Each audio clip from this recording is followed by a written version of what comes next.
Flight lieutenant Mohammad Tauqir ইসলাম 9 November 1997 তারিখে রাজশাহী জেলার বোয়ালিয়া থানাধীন সপুরা ছয়ঘাটি গ্রামে এক সম্ভ্রান্ত মুসলিম পরিবারে জন্মগ্রহণ করেন। তার পিতার নাম মোহাম্মদ তহুরুল ইসলাম এবং মাতার নাম মোসাম্মদ সালেহা খাতুন।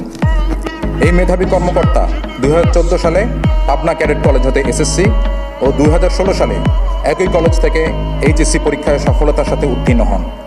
তিনি 2020 সালে Bangladesh university of professionals BUP থেকে বিএসসি অ্যারোনটিক্স ডিগ্রি অর্জন করেন।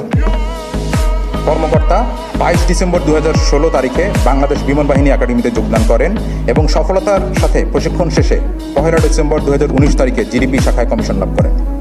তিনি চাকুরিকালীন সময়ে বিমান বাহিনীর বিভিন্ন ফ্লাইং স্কোয়াড্রন যেমন 15 স্কোয়াড্রনে পাইলট, 35 স্কোয়াড্রন পাইলট এবং অ্যাডজুটেন্ট হিসেবে দায়িত্ব পালন করেছেন। চাকুরিকালীন সময়ে কর্মকর্তা দেশে বিদেশে পেশাগত বিভিন্ন কোর্সে অংশগ্রহণ করে সফলতার সাথে তা সম্পন্ন করেন।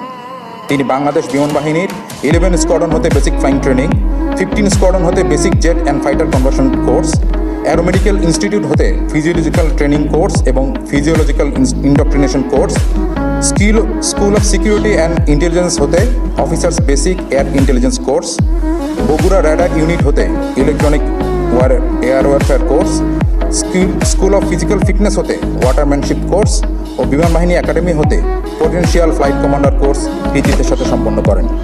এছাড়াও তিনি অতি সম্প্রতি ভারত হতে operational in training aerospace medicine fighter course সফলতার সাথে সম্পন্ন করেন। কর্মকর্তা 21 জুলাই 2025 আনুমানিক 1313 ঘটিকায় নিয়মিত প্রশিক্ষণ উড্ডয়নকালে এক মর্মান্তিক বিমান দুর্ঘটনায় পতিত হন। পরবর্তীতে সম্মিলিত সামরিক হাসপাতাল ঢাকায় চিকিৎসাধীন অবস্থায় মৃত্যুবরণ করেন। ইন্না লিল্লাহি ওয়া ইন্না ইলাইহি রাজিউন। মরহুম কর্মকর্তা